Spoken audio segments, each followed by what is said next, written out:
बिस्मिल्लाहिर्रहमानिर्रहीम। अस्सलाम वालेकुम डियर स्टूडेंट, मैं हूं मोहम्मद अरशद और आज के लेक्चर के अंदर हमारी डिस्कशन होगी फिजिक्स 12 क्लास का इलेक्ट्रोस्टैटिक चैप्टर नंबर 12 का very important extensive question second application, जिसका नेम है intensity due to infinite sheet charge. अब स्टूडेंट, डेफिनेट बात है, आपको ऑलरेडी पता है कि हमारी जो सीरीज इलेक्ट्रोस्टैटिक के अंदर हम डिस्कस कर रहे हैं एप्लीकेशन ऑफ द गाउसेस लॉ। इससे पहले हमने इलेक्ट्रिक इंटेंसिटी कैलकुलेट की थी intensity inside the hollow charge sphere, और उसके अलावा मैंने आपको यह बताया हुआ है कि एप्लीकेशन ऑफ इलेक्ट्रोस्टैटिक के लिए 4 पॉइंट्स को अंडरस्टैंड करना जरूरी है। नंबर 1 पॉइंट ये है कि हम सबसे पहले जिस पॉइंट के ऊपर इलेक्ट्रिक इंटेंसिटी कैलकुलेट करेंगे उसमें से पास करेंगे गाउसियन सरफेस। नंबर 2 के ऊपर हम उस गाउसियन सरफेस के अंदर चार्ज इनक्लोज्ड है उसको कैलकुलेट करेंगे। नंबर 3 के ऊपर हम फ्लक्स का फार्मूला यूज करेंगे और नंबर 4 के ऊपर हम गॉसेस लॉ का फार्मूला यूज करेंगे और दोनों फाई को आपस में कंपैरिजन करके हम इलेक्ट्रिक इंटेंसिटी को कैलकुलेट करेंगे। तो आज का जो हमारा टॉपिक है that is the very important extensive intensity. Obvious बात है किसी पॉइंट के ऊपर होगी और उस पॉइंट से हम पास करेंगे Gaussian surface due to a infinite sheet charge. मतलब यह है कि एक शीट की जो साइज है दैट इज द इनफिनाइट, और उस इनफिनाइट शीट का हमने एक छोटा सा पार्ट कंसीडर कर रखा है। अब इनफिनाइट का स्टूडेंट मीनिंग ये होता है कि कोई चीज हमारी अगर आउट ऑफ रेंज होती है उसको हम कहते हैं कि दैट इज द इनफिनाइट। मतलब ये है कि जो पॉइंट हम शीट से रखेंगे उसका डिस्टेंस शीट के साइज के मुकाबले में बहुत ही कम होगा और उस डिस्टेंस को यहां पर हम r कंसीडर करेंगे। अब सपोज हम एक शीट कंसीडर करते हैं जिसकी सरफेस चार्ज डेंसिटी सिग्मा है। अब क्वेश्चन ये है कि सरफेस चार्ज डेंसिटी क्या चीज होती है। सरफेस चार्ज डेंसिटी स्टूडेंट होती है कि किसी सरफेस के ऊपर चार्ज किस तरह से डिस्ट्रीब्यूटेड हैं। अगर मैं आपको यहां पर सरफेस चार्ज डेंसिटी का कॉन्सेप्ट ये बताऊं कि अगर हमारे पास ये एक शीट है लेट्स सपोज, और उसके ऊपर मैं चार्जेस को डिस्ट्रीब्यूट करके दिखाता हूं। एक शीट मैंने ये ले ली है और उसके बाद एक शीट मैंने ये ले ली है। अब इन दोनों शीट्स के ऊपर मैं चार्जेस की डिस्ट्रीब्यूशन करके आपको समझाता हूं कि what is a surface charge density. अब दोनों सरफेस का साइज तकरीबन स्टूडेंट मैंने सेम ले ली है। अगर अब इसके ऊपर चार्जेस को मैं डिस्ट्रीब्यूट करता हूं, this is the charge, this is the charge, this is the charge, this is the charge. अब यहां पर मैंने 4 चार्जेस को डिस्ट्रीब्यूट किए।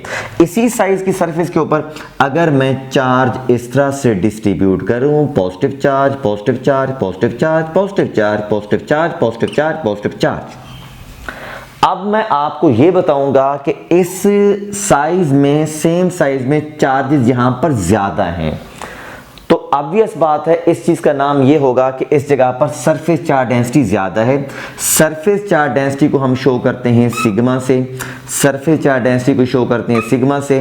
इस सरफेस की सरफेस चार्ज डेंसिटी ज्यादा है, इसकी सरफेस चार्ज डेंसिटी कम है, क्योंकि जो हम शीट यूज करेंगे अगर उसमें सरफेस चार्ज डेंसिटी इस तरह से होगी तो उस गाउसियन सरफेस के अंदर चार्जेस की तादाद ज्यादा होगी।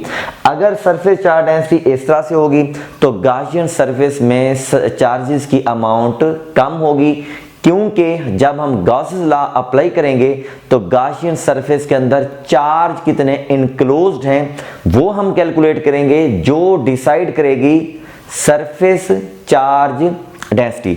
तो स्टूडेंट, सरफेस चार्ज डेंसिटी का जो फार्मूला होता है वो हम यहां पर लिखते हैं, जिसकी वैल्यू होती है sigma is equal to charge over area.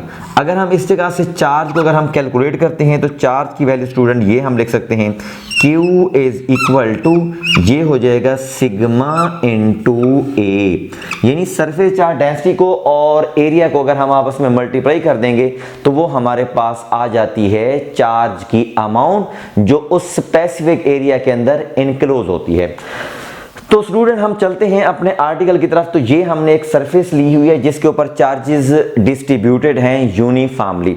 अब हम एक पॉइंट यहां पर कंसीडर कर लेते हैं, ये एक पॉइंट है जिस पॉइंट के ऊपर हमने इलेक्ट्रिक, ये वाला पॉइंट भी दोनों की जो डिस्टेंस है वो दोनों शीट से सेम है।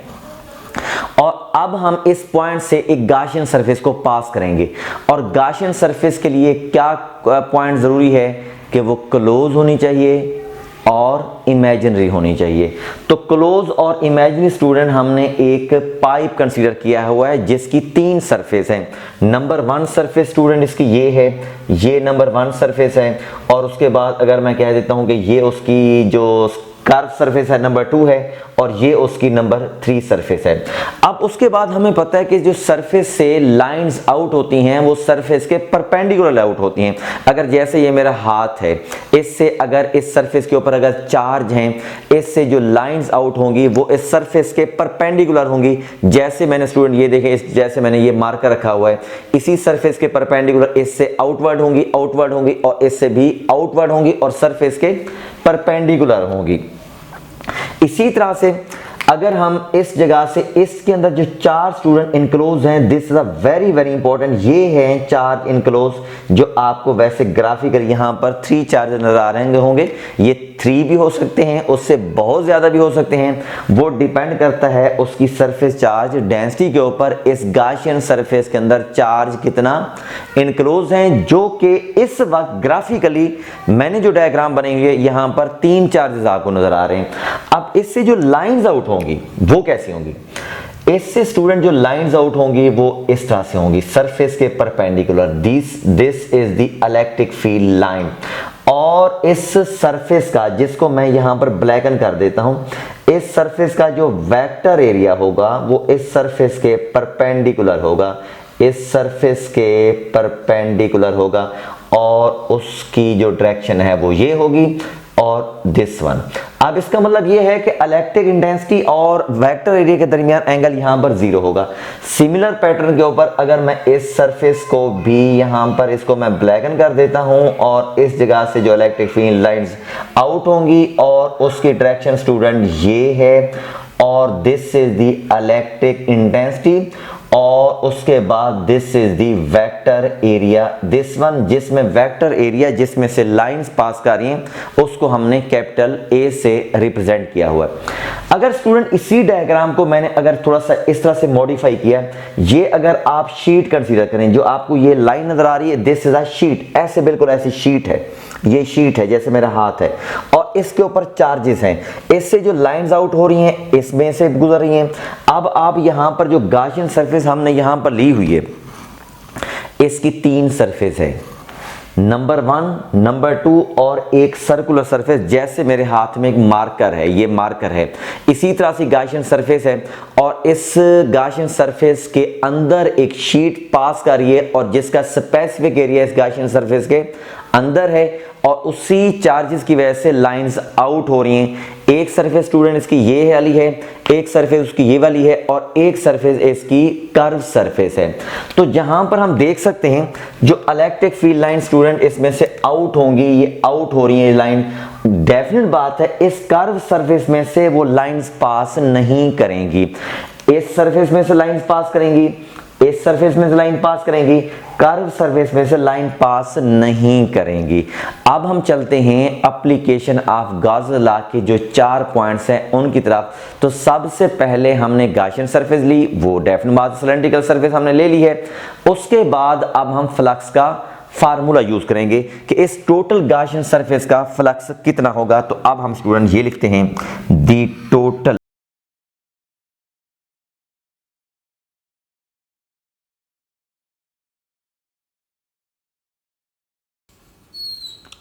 हम तेरे बिन अब रह नहीं सकते, तेरे बिना क्या वजूद मेरा।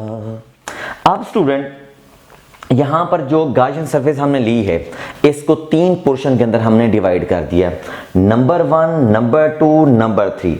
This will be a left surface का फ्लक्स होगा, और नंबर 2 ये कर्व सरफेस का फ्लक्स होगा, और नंबर 3 ये राइट सरफेस का फ्लक्स होगा। इन तमाम फ्लक्स की स्टूडेंट अगर हम वैल्यू कैलकुलेट करें तो वो देखते हैं क्या आती है।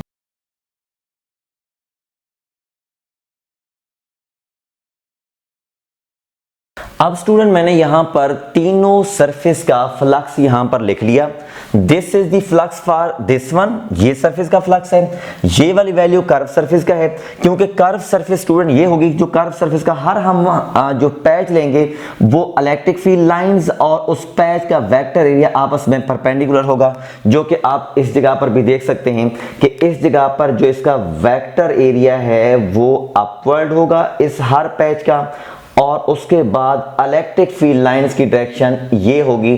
तो फिजिकली भी हम इसमें देख सकते हैं कि इस कर्व सरफेस में से कोई भी लाइन इसमें से पास नहीं कर रही, तो डेफिनेट बात है इसमें से फ्लक्स पास करेगा, इसमें से फ्लक्स होगा और कर्व सरफेस में से फ्लक्स नहीं होगा, जिसकी वजह से ये लेफ्ट साइड का है और ये कर्व सरफेस का है और ये राइट साइड का है। तो डेफिनेट बात है इसका एंगल 0 होगा, इसका एंगल 90 होगा और इसका एंगल 0 होगा, जिसकी बेस के ऊपर जब हम स्टूडेंट इसकी वैल्यू को हम पुट करेंगे this will be a EA, और इसकी वैल्यू स्टूडेंट 0 हो जाएगी कर्व सरफेस की, और राइट सरफेस का फ्लक्स EA हो जाएगा, जिसकी टोटल गॉसियन सरफेस की फ्लक्स की वैल्यू हो जाएगी 2EA। तो बिल्कुल स्टूडेंट जैसा कि मैंने आपको समझा रखा है इससे प्रीवियस वाली वीडियो के अंदर कि गॉसियन सरफेस में पहला नंबर, अगेन मैं रिपीट कर रहा हूं, पहला नंबर क्या था, गॉसियन सरफेस कंसीडर करना, फिर किसी पॉइंट में से उसको पास कराना, नेक्स्ट नंबर पर टोटल फ्लक्स कैलकुलेट करना, और नेक्स्ट नंबर पर गॉसेस लॉ को अप्लाई करना। तो अब हम लिखेंगे bye Gauss's law.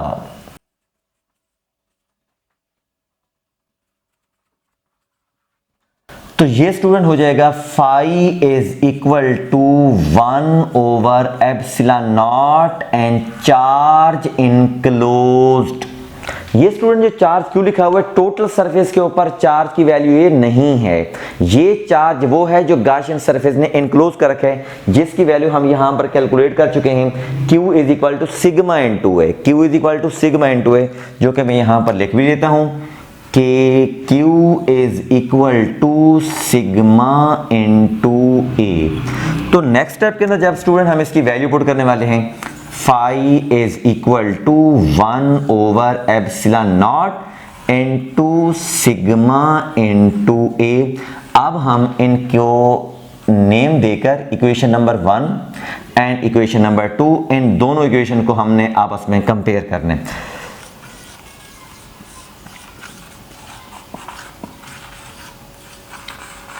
Equation 1 and equation number 2, equation 1 और 2 को कंपैरिजन करने के बाद ये हमारे पास रिलेशन आ जाएगा 2EA is equal to 1 over epsilon not into sigma into A, जिसमें स्टूडेंट हम AA को आपस में कैंसिल कर देंगे, this A will be cancel this one, और electric intensity E is equal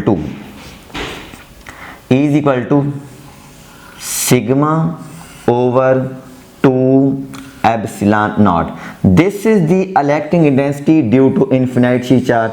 अगर स्टूडेंट ये तो है मैग्नीट्यूड फॉर्म में, अगर हम इसको वेक्टर फॉर्म में कैलकुलेट करना चाहें तो वो क्या होगी, तो ये जनाब इन वेक्टर फॉर्म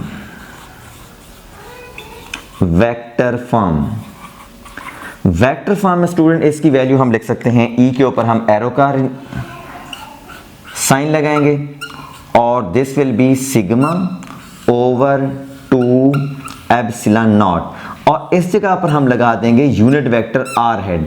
तो R की स्टूडेंट जो डायरेक्शन होगी this will be along the direction of E and perpendicular to the surface.